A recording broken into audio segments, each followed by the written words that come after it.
From kidnappings to aliens and even murder. Today, let's look at some of the scariest unsolved mysteries out there. Let's start off by talking about the Isdal woman. In 1970, a mysterious woman was found burned to death in Ice Valley, Norway. We don't know who she is, how she got there, and it looked like someone didn't want us to find out who she was. All the labels were cut off her clothes, and distinctive marks were scraped off of her belongings. But wait, it gets weirder. Police found a number of fake passports with her, along with a number of disguises like wigs. She also had a notebook that had entries that were all in code, so maybe she was some sort of foreign spy? But to this day, police haven't cracked this case. No one knows what happened to her, who she is, what she was doing there, who her killer is. Next, we're going to be talking about the mysterious case of Jeanette De Palma. In 1972, a dog was out playing in the forest when it brought back a decomposed forearm to its owners. They called the cops, and obviously the cops were out looking for the rest of the body. Turns out that it belonged to a woman named Jeanette De Palma. She was missing for 6 weeks,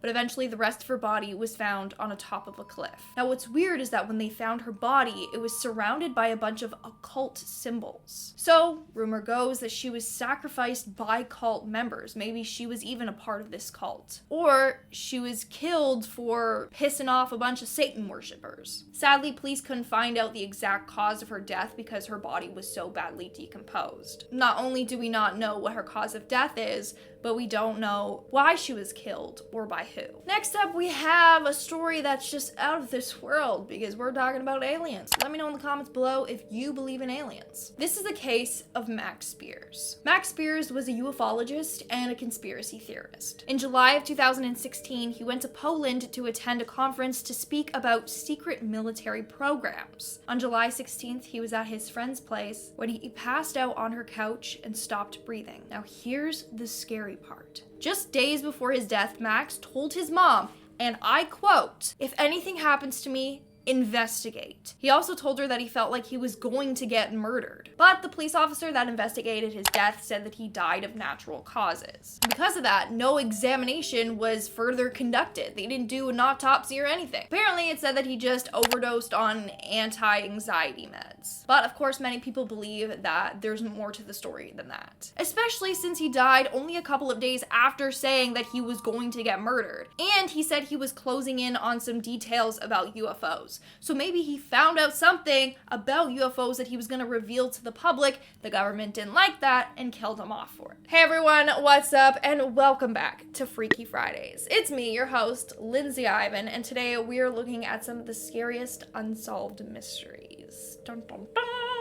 If you're excited, smash that like button, subscribe to my channel, and you know the drill. Comment something down below because I read every single one of my comments. Yes, every single one. Now, let's continue on with the video. This next story, just when I first heard about it, completely freaked me out, and you'll see why. So it's the story of the toxic lady. On February 19th, 1994, at 8:15 at night, a woman named Gloria Ramirez was wheeled into the emergency room in a hospital in the Southern California city of Riverside. She was only 31 years old, but her blood pressure was very low. She could barely breathe, and her heart was beating very fast. Medical staff started helping her right away, but then this is where things got really weird. For starters, her skin all over her body was covered in this weird oily sheen, and her breath kind of smelled garlicky. This is important, okay? When the staff took her blood, they noticed that there was weird particles floating in her blood. Now, the weirdest part is that after when they took her blood, they noticed a weird smell coming out of her blood, out of her body. After getting a whiff of her blood, hospital staff became very ill and started just dropping down sick. In the end, 23 of the 37 emergency room staff members became sick because of Gloria. 5 had to be hospitalized for the rest of the night, and 1 was severely ill and spent 2 weeks in ICU. This is why they gave her the name the Toxic Lady. Sadly, they were not able to save Gloria's life. But the question is,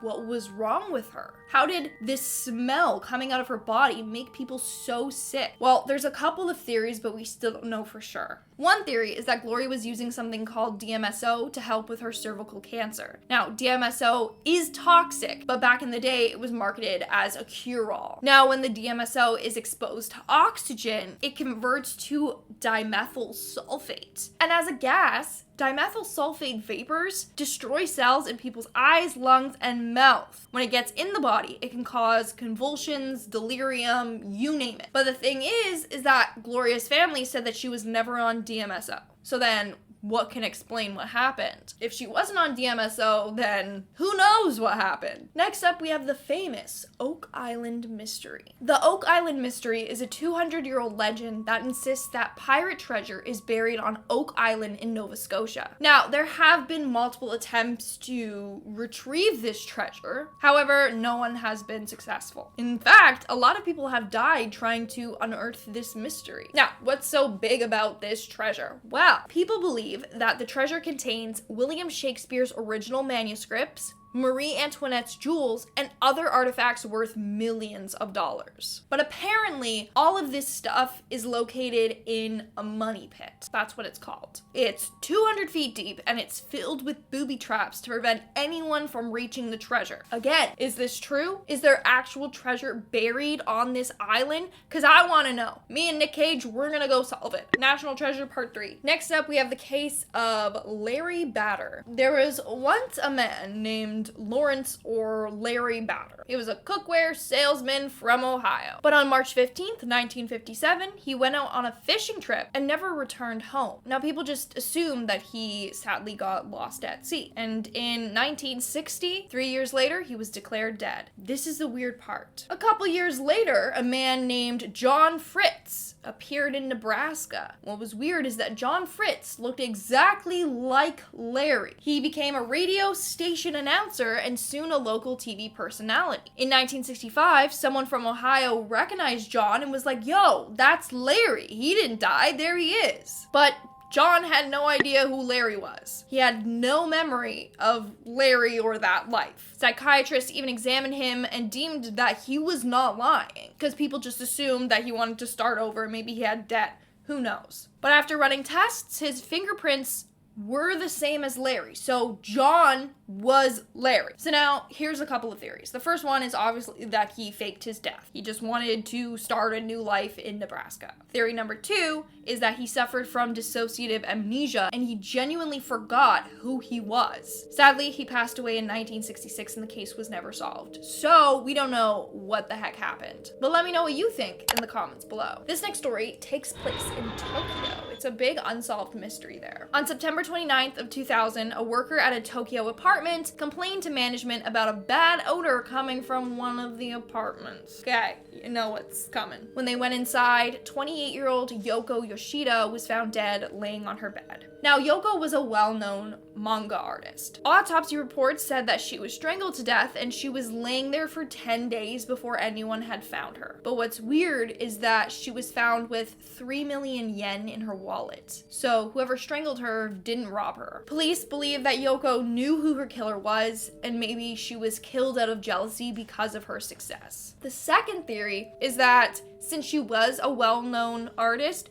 she was killed by a crazy fan. But to this day, we don't know. And in our last spot, we have the 42nd disappearance. This is another case that takes place in Japan. On March 7th of 1989, 4-year-old Shina Matsuka was kidnapped from her front lawn. So Shinya and her family were returning home from a walk. She was on the front lawn of their house for about 40 seconds while her parents carried her younger siblings inside. When they returned, she was gone.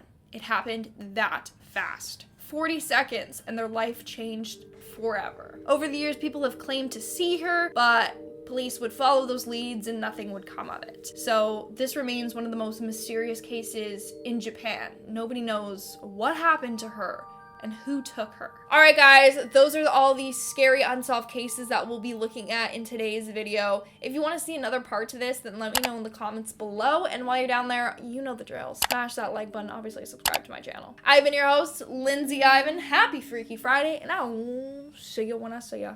Bye. Starting off, let's talk about the isdal woman. Isdal woman. 5 had to be hospital. And as a gaff. Next up, we have the famous Oak Island.